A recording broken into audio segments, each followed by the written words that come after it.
Heart to Heart, a Catholic media ministry, presents Good News Today, featuring an inspiring gospel teaching by Father Jim Willig. A reading from the Holy Gospel according to Mark.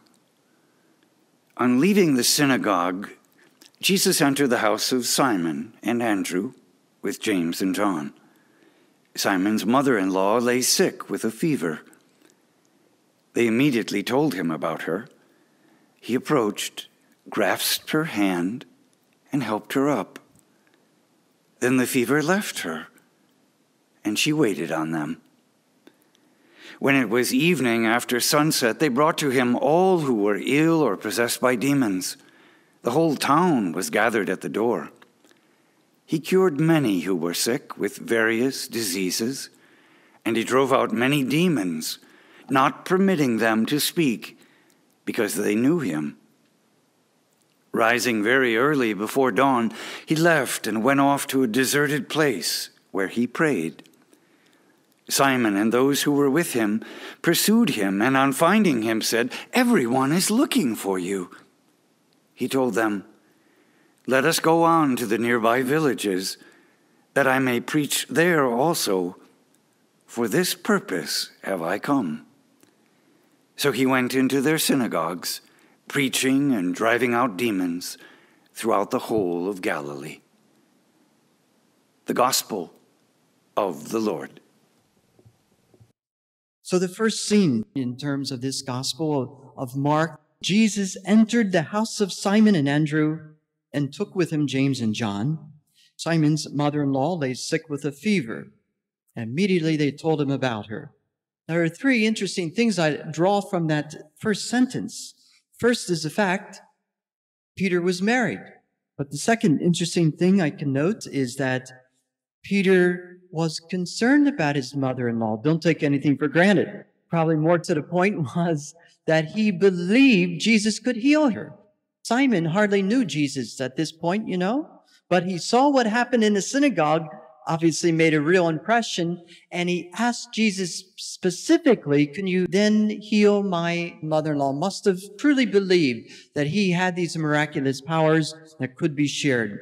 And finally, there's the hint that Jesus began to use this home of Peter as a center for his public ministry.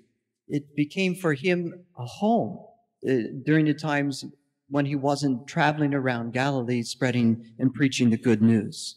We're told then at the invitation of Simon Peter that Jesus immediately approached his mother-in-law. That's how I imagine Jesus very lovingly responding to this need, comes up to her, and the first thing he does is he takes her by the hand. It's interesting to me, if you would notice, in all the healing episodes of the gospel, almost always Jesus touches the person. Interesting, isn't it? Because he could just say words and they would be healed, but there's such a connection between healing touch and his healing power. It's that touch of love. It's that part of the way Jesus truly touched them physically and spiritually that gave him such, I think, a healing effect. And we ought to be conscious of the healing effect of our touch. And I do believe it's that healing touch that any of us can have if we come with faith and prayer and have tremendous love for that person. That power of God can work through us. Healing touch. Jesus reached out and touched her. Now, as I learned this week in studying this line, the Greek verb that Mark uses for helped her up is perhaps better translated raised her up, with the obvious connotation.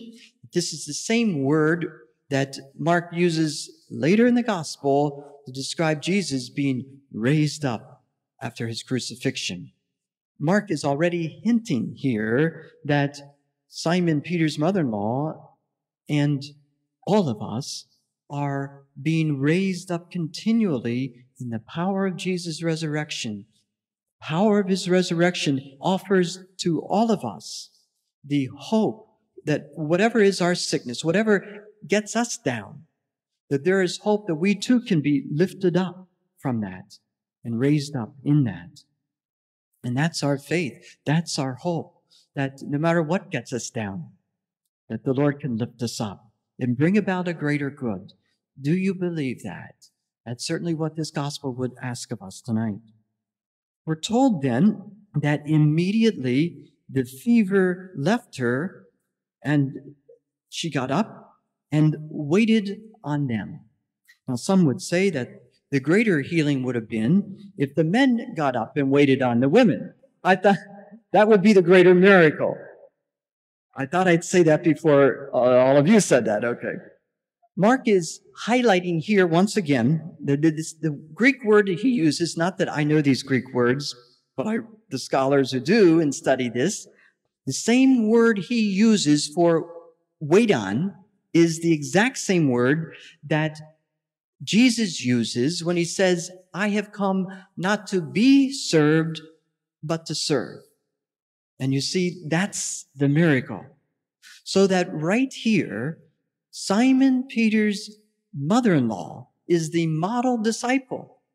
It's almost as if you could imagine this play taking place on this stage of the gospel, and the bright light is cast on this opening scene of all people, this minor character, Simon Peter's mother-in-law, who becomes a model. You know, like a good writer of a play, there's a hint of what the rest of the gospel is all about, the themes that will take place. This is the theme, that the real healing is when we can be so touched by love, that we're moved to share that love.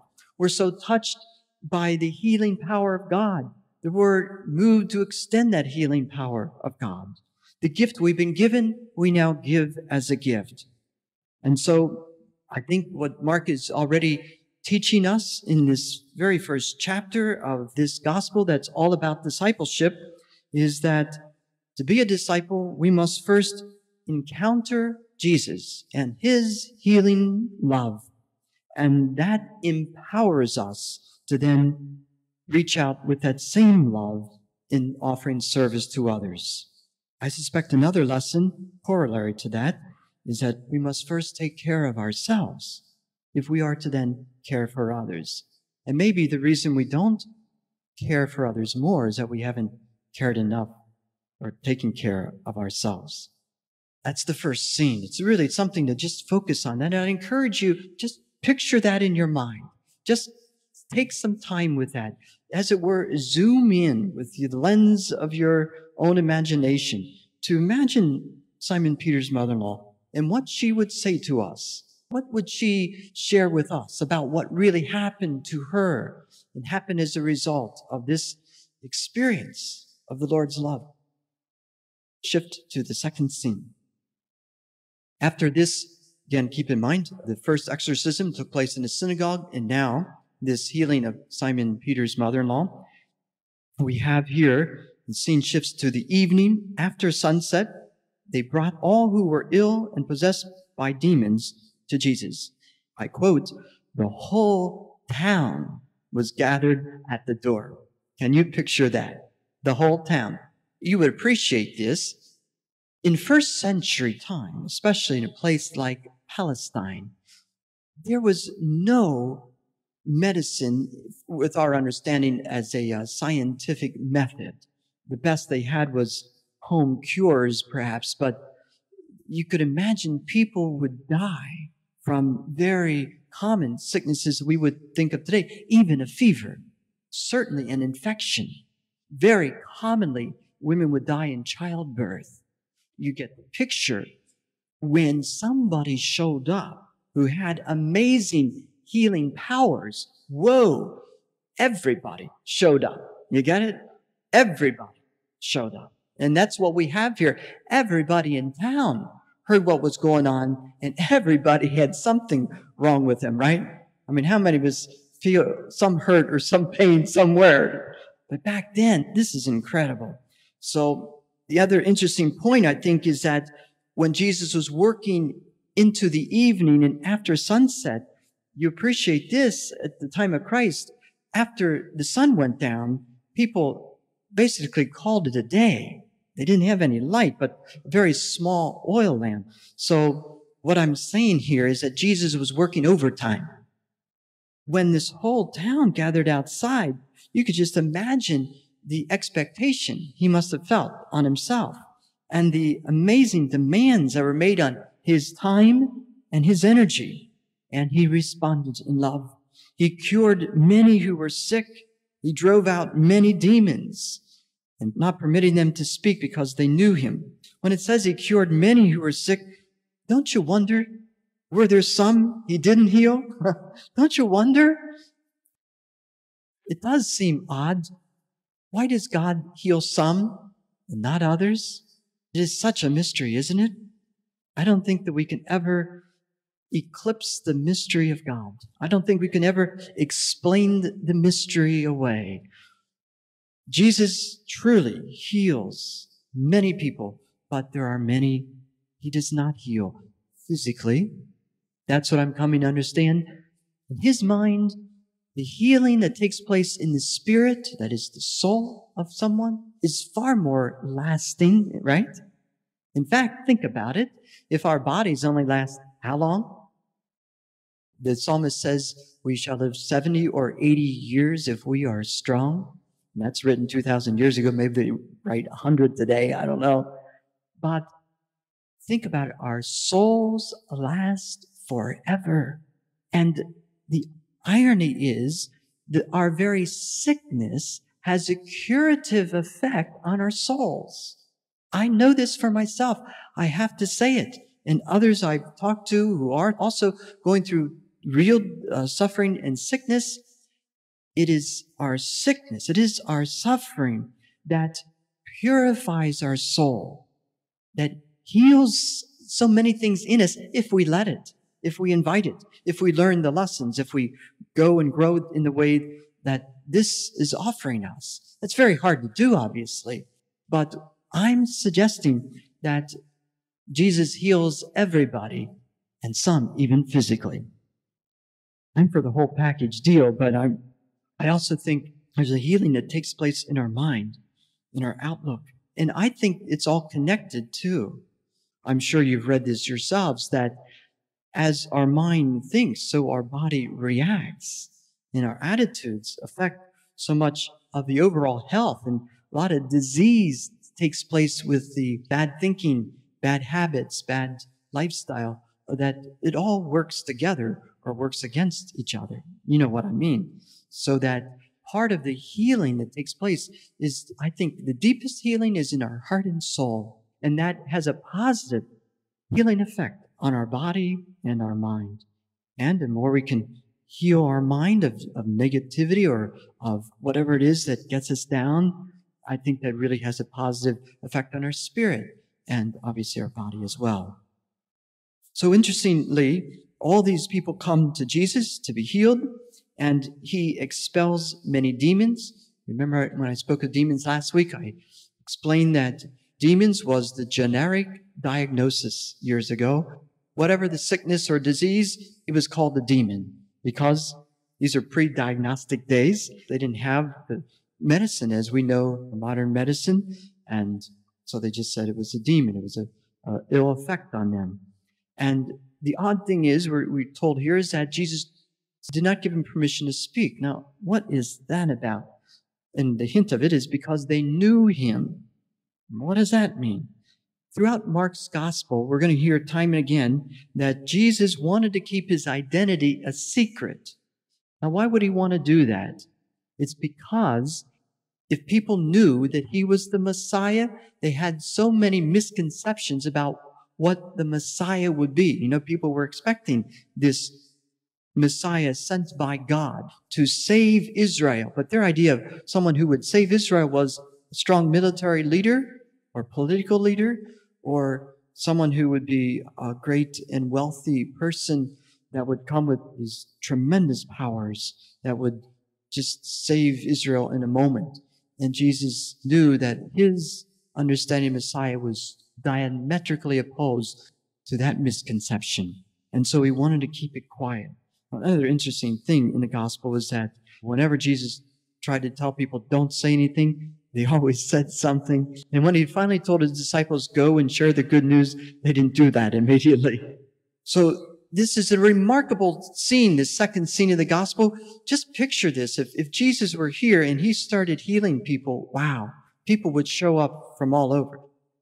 Shift to the third scene. Third scene, we're told Jesus rises early before dawn, and he left and went off to a deserted place where he prayed. Well, the first thing that came to my mind is after he had spent such a tiring day and an exhaustive night, you would have think he would have slept in the morning. But he didn't. Instead, he rose early, before dawn. Now, most people in that day, again, called it a day after the sun went down, and they started the new day when the sun rose. For obvious reasons. They operated on the light of the sun. So the fact that Jesus got up before the sun rose suggests that he wanted to get up before others were up and about. In fact, what I'd like to do here is to highlight what I would consider the when, where, why, and what of Jesus' prayer. The first I've already begun to explain. When did Jesus pray? I suspect that he would have prayed often at this time, before others got up and were about, before the activity of the day would get underway. There's something about the early morning time to pray. I have found this so for myself. How about you? If you try to pray during the middle of the day, someone's going to steal that time. It's not going to work out so easily. But if you start before the day gets really underway, and things get busy, that's more of an uninterrupted time. And that's what Jesus chose. I imagine that was a habit, or as I say, the habitual ritual of Jesus. I picture him getting up at that time most every morning to pray. Where did he pray? Everything he mentions in his gospel is with intention. He went to a deserted place. A deserted place. He sought silence and solitude. He found the place where he could be alone with himself and alone with God. And don't we all need that? How many places can you even go where it's quiet, where you don't hear noise? We suffer in this society with noise pollution. How often do we ever hear silence? Yeah, I was realizing this not long ago. I was out in the country and we just stood quietly, and the person says, listen to that silence. And what I was listening to is what he said. Listen to that silence. We don't often hear it. And look at the stars. Wow, it isn't until you go in the country, away from all the other lights, can you see the bright light of heaven. There's something about those places that are sacred sites. Where is that for you? Where you can enter into silence and solitude, to be alone with your thoughts and your feelings and your God. Why does Jesus go off to pray? Perhaps this is stating the obvious, but just to be sure we don't miss it, I suspect Jesus went there because he knew where his power came from. And he knew, as we'll read later in one of healing of the gospel, that whenever he healed, there was power that goes out of him. And you know that from yourselves. When you give a lot of yourselves, you're depleted of energy. You're just exhausted, like something goes out of you after you've done something well. And with Jesus especially, there is so much love that went into everything he did. So when he ministered to people, all that love flowed through him and into these people. And so he was on empty. Where was his filling station? He knew, come be filled up with the Spirit in prayer. He knew where to go to be replenished and renewed. He knew that prayer was his filling station with the Father. He knew that that's where that great power and grace and love filled him. And he knew he needed it. You would think, hey, Jesus is Son of God. You'd think he could get away with a few days without prayer. He didn't think so. And that's worth noting. Never should a day go by without our being really connected to Christ in prayer. Really going to that place where we're fed and where we're fueled and filled. How does that happen? When does that happen? In what way does that happen for you? These are the questions we must ask ourselves as we find ourselves on this page of the gospel. The last question I would ask about Jesus' prayer is, what do you think he prayed? How do you think he prayed? I imagine that Jesus would have reflected back on what had happened that day. I imagine him thinking and praying to his Father, wow, that was really something that happened last night. He must have been amazed himself. Because remember, he was just beginning his ministry and he was unaccustomed to this supernatural power of healing people. And he must have just begun to understand this sense of what God was wanting to accomplish through him. And that was a most profound teaching for Jesus. And I believe if we take time to reflect on the ways God works in our lives, we would begin to understand the tremendous mission we have in life too. St. Ignatius of Loyola said, there are two most important prayers, and these two prayers he would never let a day go by without praying this way. The first was the Holy Eucharist, which we receive Jesus, and the second was what he called the examination of life, where you think back on what happened in that day. As a friend said, just ask yourself at the end of today, what are you most grateful for?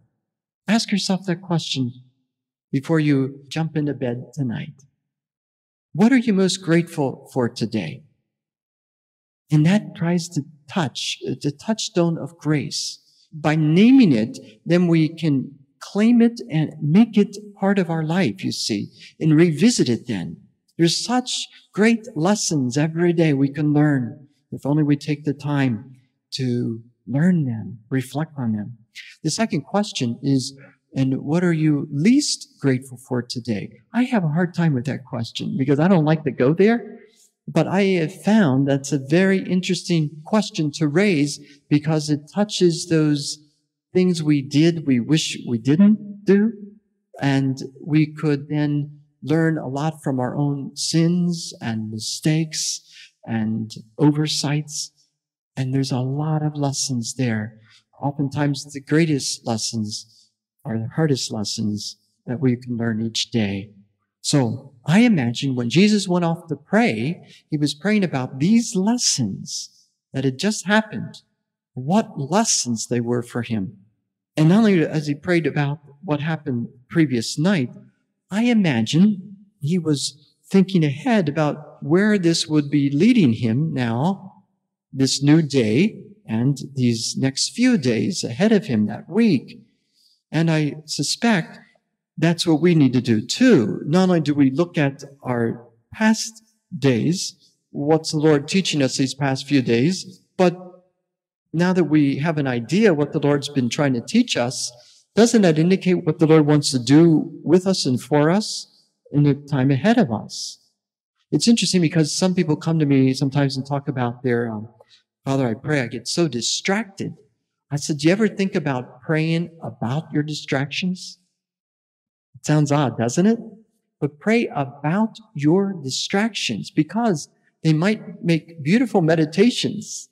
What I'm suggesting is the very thing that's coming into our life, for some reason is coming into our mind. Maybe it's because we need to give it some mental attention. Maybe. But for some reason it's coming, and if you fight it, it'll just stick.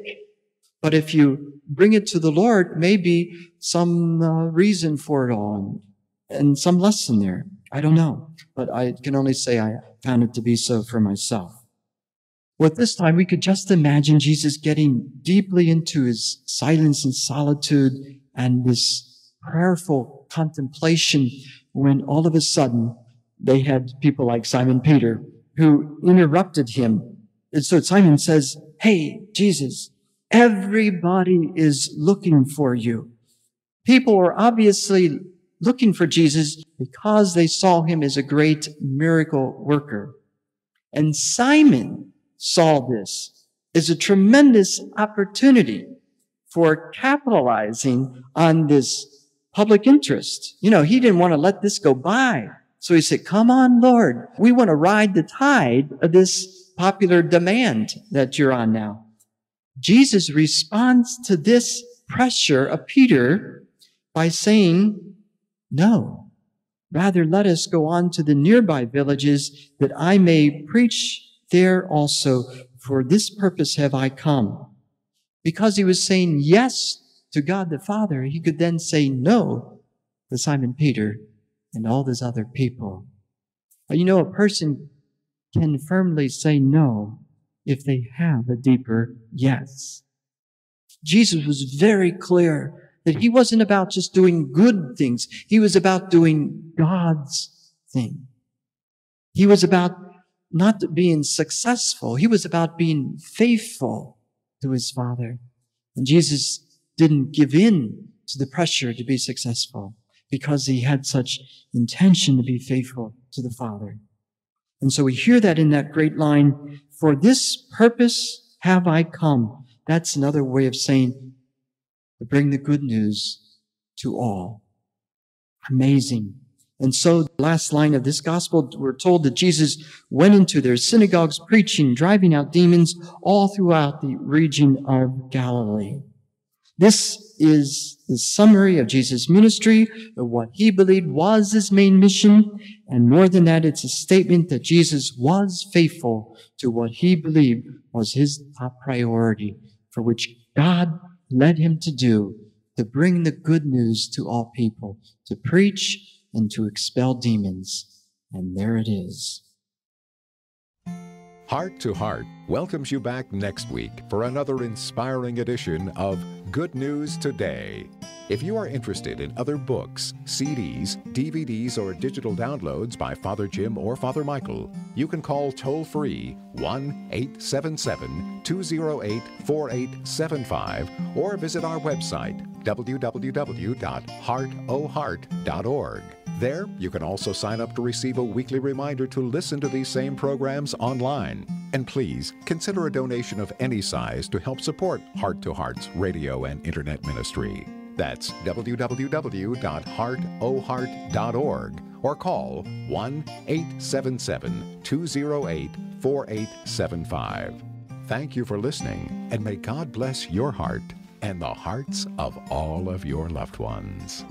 Heart to Heart.